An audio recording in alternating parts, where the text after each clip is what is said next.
Assalamualaikum warahmatullahi wabarakatuh. Perkenalkan, kami dari kelompok 6.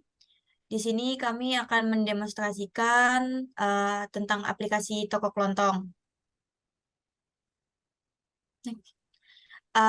Untuk anggota-anggotanya, yang pertama itu ada Najwa Fitriani dengan NIM 211511051. Terus yang kedua ada Nurul Anisa dengan NIM 211511052. Yang ketiga ada Reina Nurrahma dengan NIM 211511054. Yang keempat ada Yumi Febriana dengan NIM 211511063. Baik, selanjutnya ada deskripsi dari aplikasi Toko Kelontong. Untuk deskripsi dari aplikasi Toko Kelontong ini sendiri, aplikasi ini merupakan aplikasi yang berfungsi sebagai alat untuk mempermudah dalam pembayaran dan pembelian sebuah barang di toko atau transaksi pada toko. Aplikasi ini dapat diakses oleh bagian administrasi dan oleh kasir. Untuk setiap role-nya akan ditampilkan dengan daftar fitur yang berbeda-beda sesuai dengan role yang mengaksesnya. Kemudian di sini ada kontribusi ya, tiap-tiap anggota. Yang pertama, Najwa Fitriani Zahra mengerjakan crude product, MPDF, sama Q untuk mengirim report produk melalui email. Kemudian ada Nurul Anissa mengerjakan laporan transaksi per bulan. Selanjutnya. Kemudian ada Reina Nurrahma mengerjakan login activity dan juga transaksi. Yang terakhir, Yumi Febriana mengerjakan CRUD data akun kasir, Yajra data table, user roles, 2000 data dummy, generate ID otomatis, dan exception. Oke, selanjutnya ada penjelasan singkat mengenai transaksi. Di sini sesuai dengan use case transaksi pada PRPL. Untuk langkah pertama itu data barang akan dimasukkan ke keranjang terlebih dahulu. Untuk selanjutnya, sistem akan melakukan pentotalan terhadap barang belanjaan tersebut. Terakhir, customer akan membayar dan data akan disimpan. Untuk sekarang langsung aja ke demo aplikasinya. Udah terlihat ya? Nah, mungkin bisa langsung di-run aja ya. Nanti itu tampilan awal ketika aplikasi dijalankan akan seperti ini. Di paling pojok kanan ada tombol login, di mana nanti user dapat login ke dalam aplikasi. Kita coba login. Kita coba login dulu sebagai admin.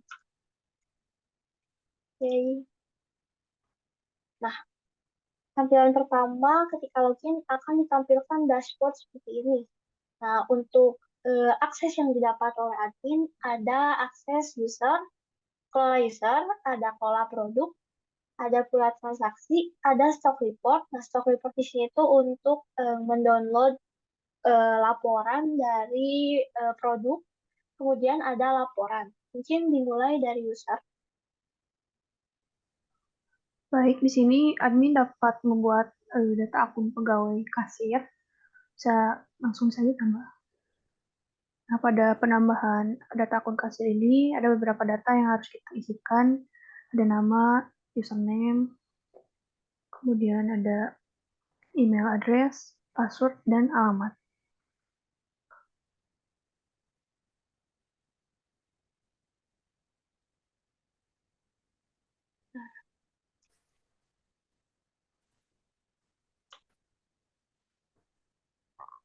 Baik, berhasil menambah akun. Sekarang coba kalau kita masukkan data akun pegawai yang sudah ada.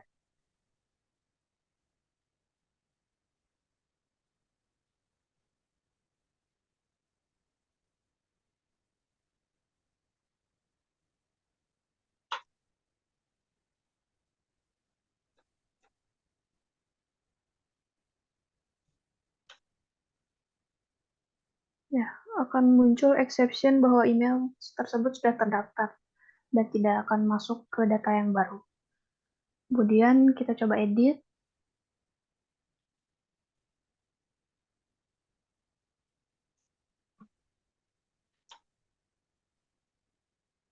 Baik, sudah bisa. Kemudian kita coba delete.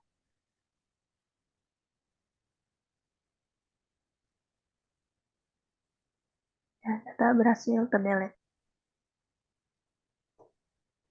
Oke, mungkin selanjutnya akan ke kelola produk ya. Di sini juga sama seperti user, di sini bisa melakukan CRUD. Kita bisa menambahkan produk, misalnya tuh type. Nah, kita bisa masukin jumlah barangnya. Di sini udah ada kontrol apa ya namanya? Kontrol inputnya ya. Jadi kita nggak bisa menginputkan angka huruf maksudnya. Maaf. Ini juga sama untuk harga barang. Kita simpan. Nah, nanti data akan masuk ya. Di sini juga untuk kode barang sudah di-generate secara otomatis. Bisa diedit juga. Nah, kita bisa mengedit misalnya jumlahnya menjadi 15. Nah, nanti data bakal tersimpan ya. Atau kita mau menghapus barang, misalnya kita tambah dulu deh. Satu, uang uang palsu. Palsu, terus jumlah barang misalnya satu, harga misalnya teh 3.000. Nah, di sini kita bisa menambahkan data transaksinya. Ketika kita menambahkan data transaksi, kita akan bisa memasukkan kode barang, nama barang, jumlah barang, dan juga harga barang. Untuk kode barang dan harga barangnya sendiri belum digenerasi secara otomatis. Ini kita menyimpan hasil transaksi tadi. Nah, di sini sudah terlihat total harga dari barang yang dibeli tadi sesuai dengan harga yang harga awal dari barang tersebut. Nah, untuk total harganya sendiri sudah ada langsung, jadi eh, sudah ditotalkan secara langsung. Nah, misalnya kita akan menambahkan transaksi lagi.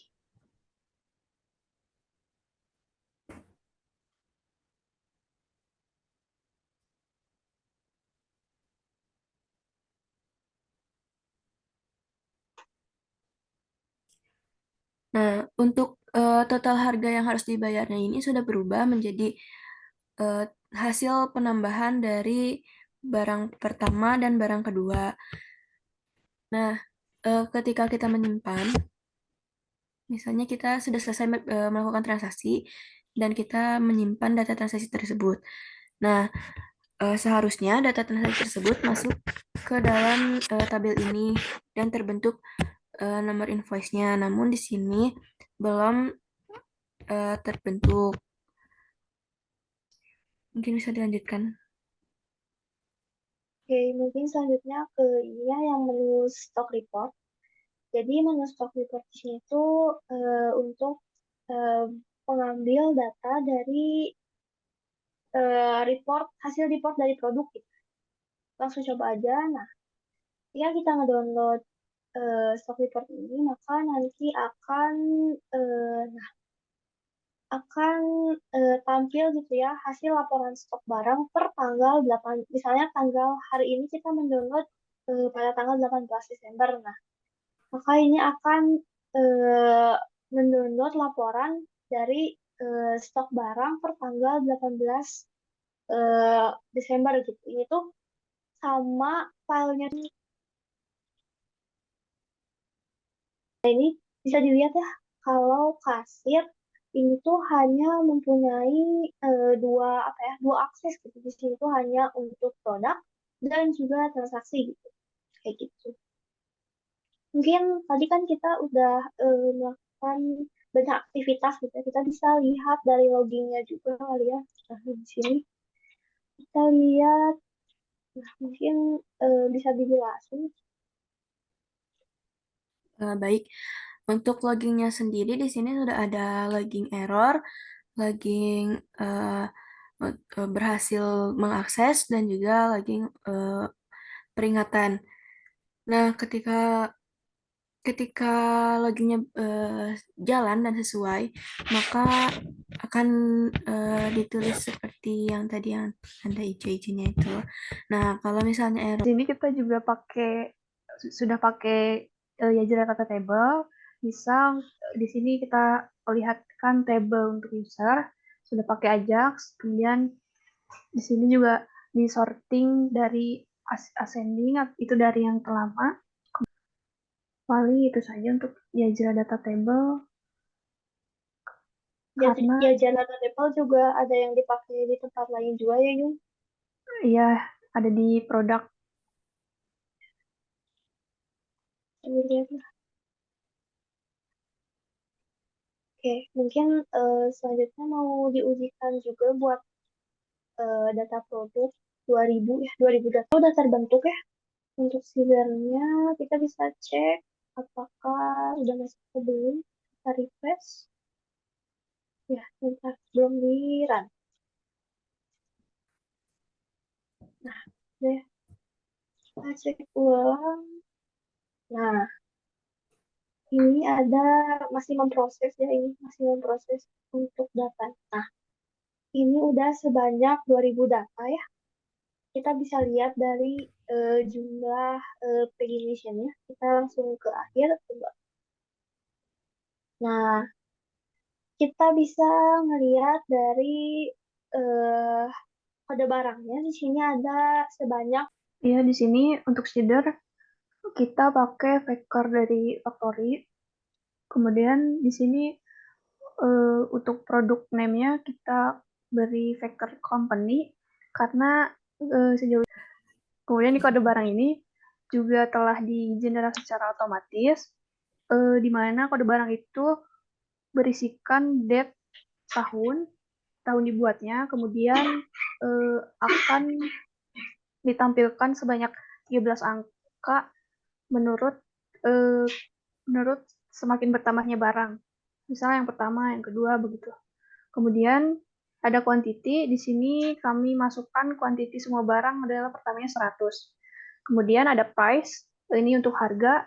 Di sini kami masukkan untuk minimal harganya 500 dan maksimalnya 100.000.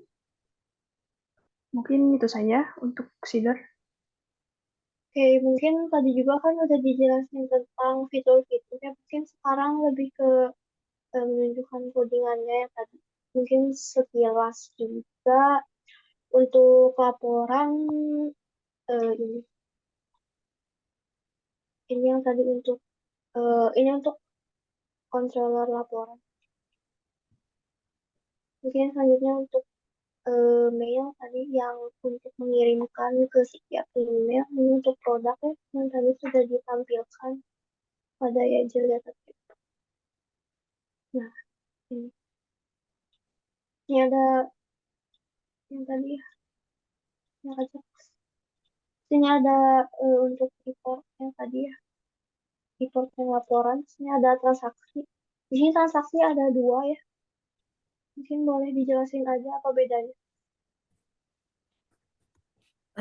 Untuk transaksi sendiri itu yang tadi tampilannya di awal, untuk tampilannya di awal, tapi di transaksi controller ini akan mengarahkan ke transaction detail, di mana nanti itu kalau misalnya kan nanti itu di transaksi detailnya, maaf, di transaksinya itu kita bisa melihat eh, detail dari transaksinya. Nah, oleh karena itu dari transaction control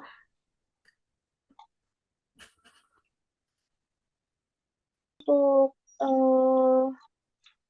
tadi dijelaskan tentang PDF juga ya. Nah, itu ada di sini ya.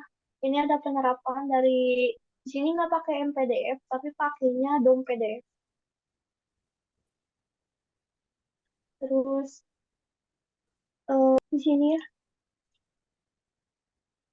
di sini bakal dilampirkan file PDF yang tadi yang laporan. Oke, ya, mungkin selanjutnya karena bahasan di sini udah habis juga. Oh, ya untuk transaksi kami udah sesuai use case ya. Kenapa? Mungkin kita bisa dilihat lagi dari use case dari dari sini tadi kan sudah didemokan gitu ya input data barang ke keranjang tadi sudah ya. Terus sistem akan melakukan pertotalan juga gitu dari hasil transaksi gitu. Nah, kemudian si data yang tadi akan disimpan itu sudah disimpan ya. Untuk customer ini kan adanya di dunia nyata, dicukupkan saja untuk penjelasan mengenai aplikasi toko kelontong ini. Mungkin akan saya tutup. Terima kasih atas perhatiannya. Wassalamualaikum warahmatullahi wabarakatuh.